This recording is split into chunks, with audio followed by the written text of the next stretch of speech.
Growing up with two daughters, my parents always made it crystal clear who their favorite was. While my sister Madison basked in their endless praise and attention, I lived in her shadow, watching from the sidelines as they celebrated her every move. For 28 years, I accepted my role as the forgotten daughter, the one they only noticed when they needed something fixed or paid for. But recently, something shifted, and for the first time ever, my parents are panicking about losing me. Before we dive into this story, I would love to know where you are watching from. Please hit that like button if you have ever felt overlooked in your own family, and do not forget to subscribe for more real-life stories about family dynamics. Have you ever been the responsible child who got taken for granted? Share your experience in the comments below, because today's story might feel surprisingly familiar. I always told myself that being the older sister meant taking the back seat. When Madison was born 3 years after me, I convinced my 5-year-old self that babies needed more attention. Our house in the suburbs of Denver looked picture perfect, from the outside white picket fence, manicured lawn, and two parents who seemed to have it all together. Dad worked as an engineer for an aerospace company, and Mom taught 3rd grade at the local elementary school. They appeared to be the ideal middle-class American family, but inside those walls, the dynamics were far from balanced. Madison came into this world like a ray of sunshine, according to everyone who met her. She had these big blue eyes and blonde curls that bounced when she walked. Even as a toddler, she could charm anyone with her infectious giggle and outgoing personality.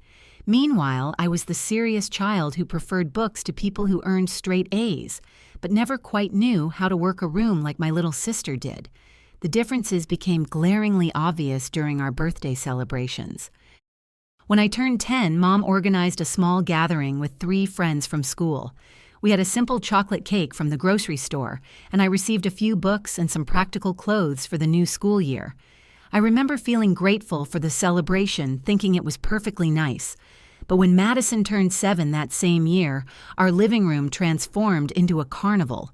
30 children filled our house, complete with a bounty castle in the backyard, a professional clown, and a 3-tier princess cake that cost more than my entire birthday budget. I found myself making excuses for the disparity. Madison was younger, more social, and clearly needed these big celebrations to feel loved. I was fine with quiet moments, I told myself. I did not need all that fanfare. This became my internal mantra whenever the favoritism stung a little too much. School became my sanctuary and my battleground simultaneously. I threw myself into academics with the determination of someone trying to prove their worth. By high school, I was valedictorian president of the debate team and recipient of multiple academic awards. The day I received a full scholarship to the University of Colorado Boulder. I burst through the front door with the acceptance letter, my heart racing with excitement. I found my parents in the kitchen, and when I shared the news, Dad looked up from his newspaper and said, "That is great, sweetheart, very practical choice." Mom nodded approvingly and added, "You always were our responsible one." Before I could bask in their acknowledgement, Madison bounded down the stairs, fresh from a date with her high school boyfriend. Immediately, their attention shifted to her as they peppered her with questions about her evening, her dress, and whether the boy treated her well. My scholarship letter lay forgotten on the kitchen counter as they hung on every word of her teenage romance. Standing there in that moment, watching my parents light up for Madison while my achievement became background noise, I felt something crack inside my chest. But I pushed the feeling down, telling myself that academic success was its own reward. I did not need external validation to know I was doing well. I was building a future for myself, and that had to be enough.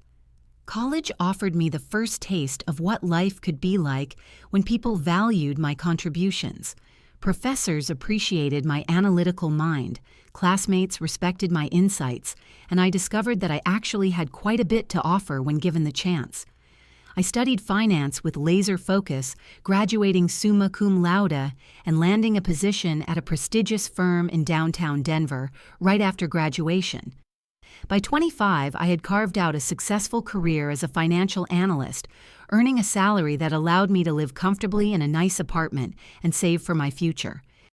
I worked long hours, managed complex portfolios, and earned the respect of my colleagues and clients. My life felt stable and purposeful in ways that my childhood never had. Meanwhile, Madison was struggling to find her footing after dropping out of college during her sophomore year. She had enrolled in communications at a local university, but found the coursework uninspiring and the professors too demanding. After 2 years of mediocre grades and frequent complaints about how boring her classes were, she decided that traditional education was not for her. Instead, she wanted to explore her creative side and discover her true passion. This announcement was met with enthusiastic support from our parents, who assured her that taking time to find herself was perfectly natural and healthy. Madison cycled through jobs like seasons changing.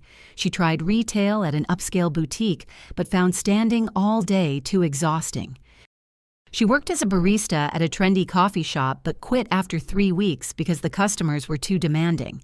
She attempted freelance graphic design despite having no formal training, but clients kept rejecting her work. Each time she left a job, she moved back home, and each time she ran out of money, she turned to our parents for financial support. Their responses to our respective situations could not have been more different. When I mentioned working late to close an important deal, Mom would frown and lecture me about work-life balance. "You are going to burn yourself out, Caroline. Money is not everything. You need to make time for fun and relationships."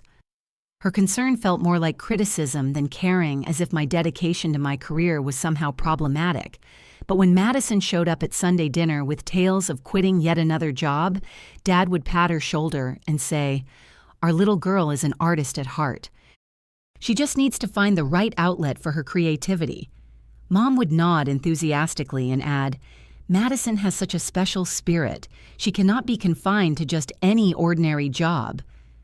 The financial disparity became impossible to ignore during family gatherings. I had been financially independent since college graduation, never once asking for help with rent, car payments, or any other expenses. I took pride in my self-sufficiency and never wanted to burden anyone with my responsibilities. Madison, however, seemed to have an endless safety net. When her credit card debt mounted to over $8,000 from shopping sprees and dining out, our parents paid it off without hesitation. When her car broke down because she never maintained it properly, they bought her a newer model.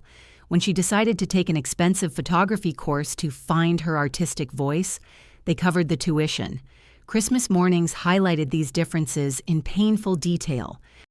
My gifts were always practical, nice sweaters for work, organizational planners, gift cards to stores where I could buy necessities.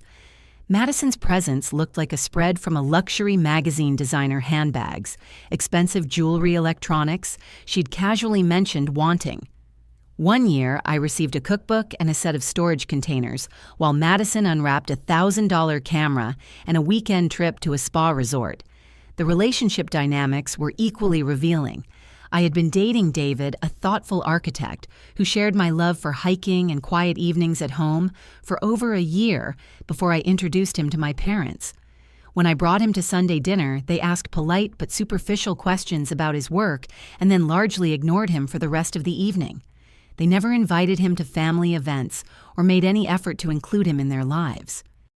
Madison, meanwhile, had been dating Jake, an aspiring musician who had been working on his demo for 3 years while living in his friend's garage. Jake was charming and funny, but he had no steady income, no clear career goals, and a habit of borrowing money from Madison that he never repaid. Despite these red flags, my parents adored him. They invited him to every family gathering, asked about his music career with genuine interest, and even referred to him as their future son-in-law.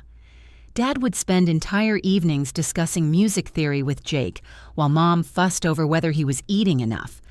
The breaking point came when I realized that I was not just being overlooked, I was actively being taken for granted. Every family crisis fell on my shoulders by default. When my grandmother needed help navigating her insurance after a hospital stay, I spent weeks on the phone with representatives and drove her to countless appointments.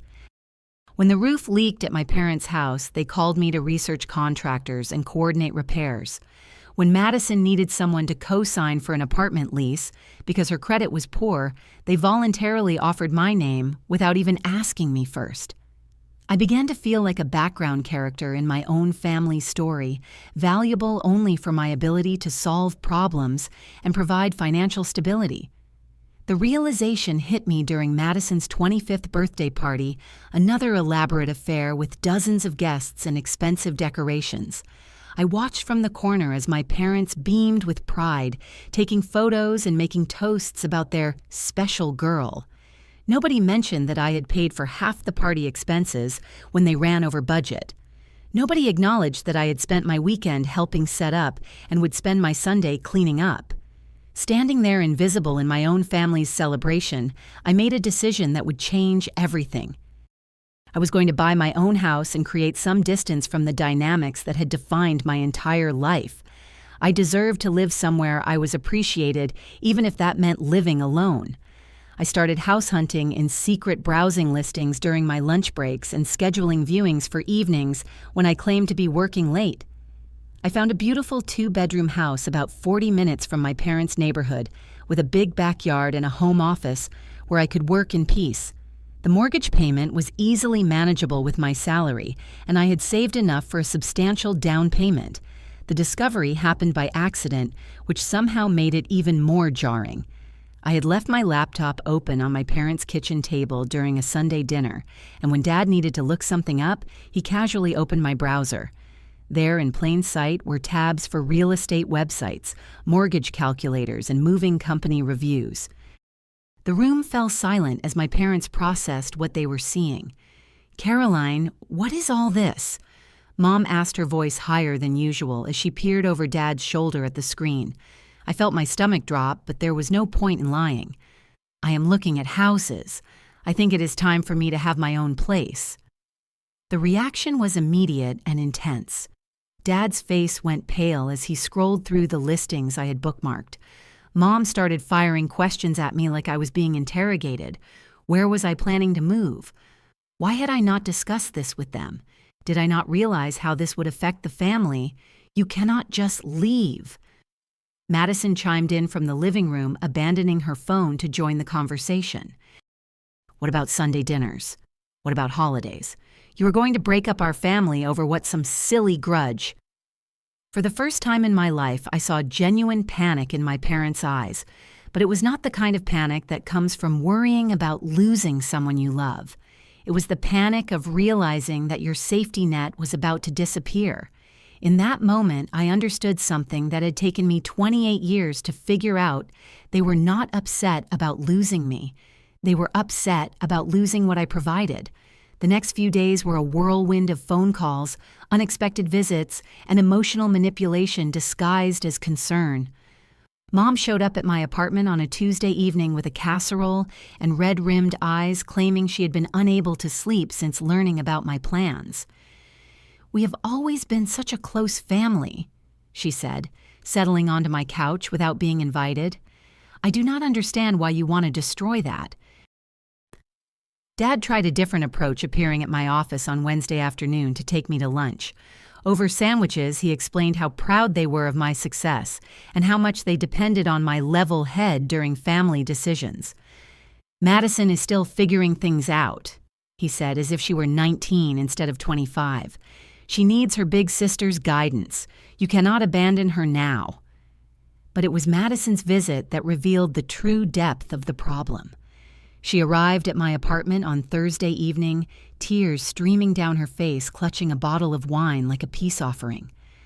"I do not understand why you are being so selfish," she sobbed. "We are family. Family sticks together. You are going to destroy everything Mom and Dad built just because you are jealous of me." The word jealous hit me like a slap. I looked at my sister, really looked at her, and saw a 25-year-old woman who had never been held accountable for her choices, never been required to stand on her own 2 feet, and never been asked to consider how her actions affected other people. She genuinely believed that I was the problem, that my desire for independence was somehow an attack on her. "Madison," I said quietly, "when is the last time you asked how I was doing?" She blinked at me, clearly confused by the question. "What do you mean? You are always fine. You have your job, your boyfriend, Your apartment. You have everything figured out. When is the last time Mom and Dad came to see my apartment? When is the last time they asked about my work, my goals, my life outside of what I can do for this family? She stared at me blankly, and I realized she had never considered these questions because she had never had to. Her entire world revolved around her needs, her dreams, her problems. The possibility that I might have needs too had simply never occurred to her. That weekend, all four of us ended up in my parents' living room for what they called a family meeting, but felt more like an intervention. I sat across from three people who claimed to love me, watching them take turns, explaining why I was wrong to want independence.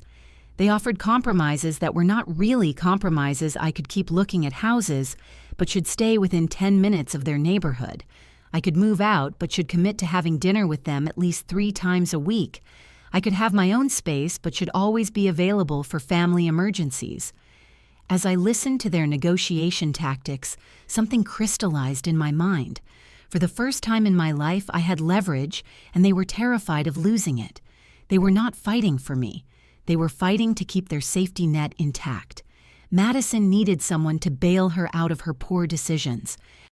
Mom and Dad needed someone to handle the complicated, time-consuming aspects of adult life that they had grown accustomed to delegating to me. "I have a proposition," I said, cutting through their discussion. "For the next 30 days, I want you to treat me the way you treat Madison. I want the same consideration, the same enthusiasm for my achievements, the same benefit of the doubt when I make mistakes.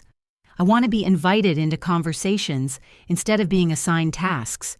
I want my relationship and my career to be celebrated instead of criticized. If you can do that consistently for 1 month, I will consider staying in the area." The silence that followed was deafening. They looked at each other as if I had spoken in a foreign language. Finally, Dad cleared his throat and said, "We've always treated you girls equally. You are being dramatic." And there it was.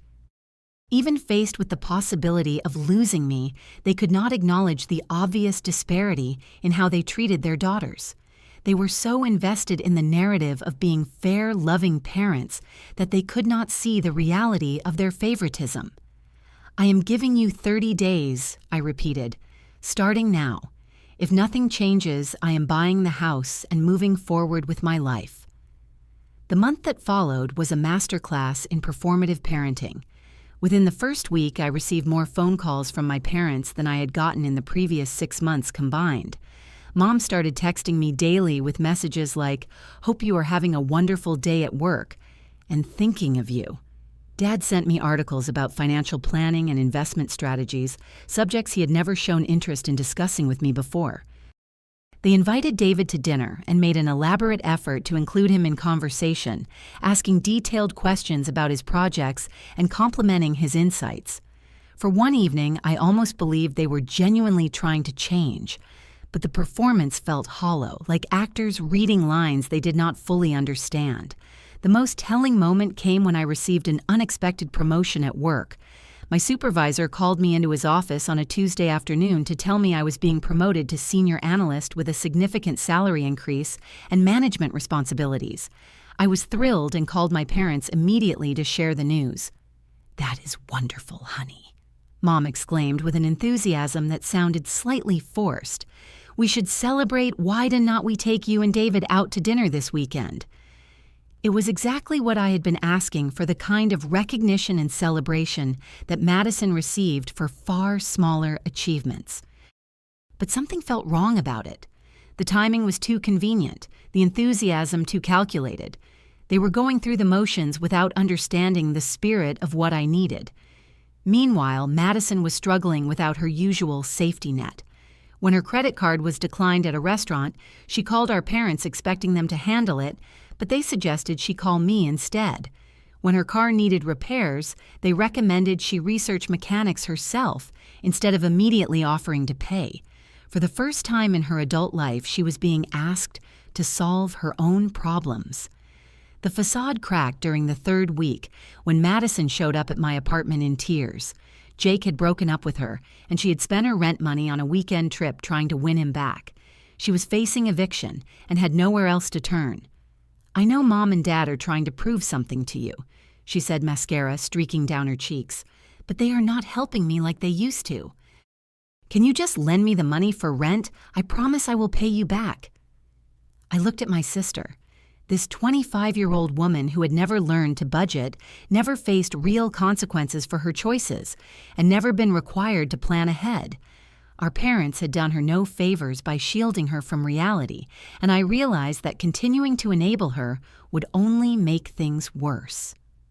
"Madison, I have lent you money 4 times in the past 2 years," I said gently. "You have never paid any of it back. The total is over $15,000. I cannot keep being your backup plan." She stared at me in shock as if she had genuinely forgotten about the previous loans. "But you have money. You have a good job. I do not have anyone else." "That is exactly the problem," I replied. "You do not have anyone else because you have never needed anyone else. You have never had to build real relationships or develop real skills because you always knew someone would rescue you." By the end of the 30 days, it was clear that my parents were capable of changing their behavior temporarily, but they had not actually changed their perspective. The moment they thought I was satisfied, they started reverting to their old patterns. Madison received sympathy and excuses for her breakup, while my promotion was already old news. When my grandmother needed help with her medications, Mom automatically called me instead of asking Madison to help. The final straw came when Dad casually mentioned that they had co-signed for Madison's new apartment lease, despite everything that had happened during our trial month. They had learned nothing from the experience except how to manipulate me more effectively. I bought the house. The day I signed the closing papers, I felt a mixture of sadness and relief that I had never experienced before. I was grieving the family I had always hoped we could be, while celebrating the freedom to create the life I actually wanted. David helped me pack my apartment, and I was struck by how few personal items I owned that held happy memories with my family. Most of my meaningful possessions were connected to my education, my career, or my relationship with David. My parents were devastated, not because they would miss me, but because they were finally facing the consequences of their choices. Without me as their reliable safety net, they had to confront Madison's financial irresponsibility and their own inability to set boundaries with her. They also had to handle their own complicated adult tasks without having someone to delegate them to. Madison was forced to grow up almost overnight. Without my financial support and our parents' renewed caution about enabling her, she had to find steady employment and learn to manage her own life. It was painful to watch from a distance, but it was also necessary. David and I settled into our new home, which was everything I had dreamed it could be. I set up my home office overlooking the backyard and spent evenings reading on the deck instead of fielding phone calls about family crises. For the first time in my adult life, my weekends belonged to me. I started going to therapy to work through the complex emotions surrounding my decision. My therapist helped me understand that what I had experienced was a form of emotional neglect, where my needs were consistently deprioritized in favor of maintaining family stability. Learning to recognize my own worth outside of what I could provide for others was harder than I expected, but it was also liberating. Slowly, I began to rebuild relationships with extended family members who had witnessed the favoritism but had never known how to address it. My maternal Aunt Emma reached out after hearing about my move, sharing her own story of being the responsible daughter in a similar dynamic. Through her, I connected with cousins who had always respected my accomplishments, but had felt awkward bringing them up at family gatherings where Madison was the center of attention. The holidays were different that first year. Instead of spending Christmas morning watching Madison unwrap expensive gifts while I received practical items, David and I hosted dinner for my aunt, uncle, and their children. We started new traditions based on genuine connection rather than obligation. I cooked dishes I actually enjoyed instead of defaulting to Madison's preferences, and conversations centered around shared interests rather than one person's drama. My relationship with my parents eventually stabilized into something manageable but limited. They learned to appreciate my visits because they were no longer guaranteed. They began asking about my life instead of just updating me on Madison's latest crisis. It was not the close, loving relationship I had once hoped for, but it was honest in a way it had never been before. Madison and I developed a cautious friendship once she stopped expecting me to solve her problems. She eventually found steady work as a marketing coordinator and learned to manage her finances. Her relationship with our parents became more balanced when she was no longer their primary focus and they were no longer her primary source of support. She even thanked me years later for forcing her to become self-sufficient. Most importantly, I learned that walking away from unhealthy family dynamics is not giving up on love. It is choosing to love yourself enough to demand better. I discovered that my worth was not determined by how much I could provide for others or how many problems I could solve. I found peace in building a life based on mutual respect and genuine care rather than obligation and manipulation.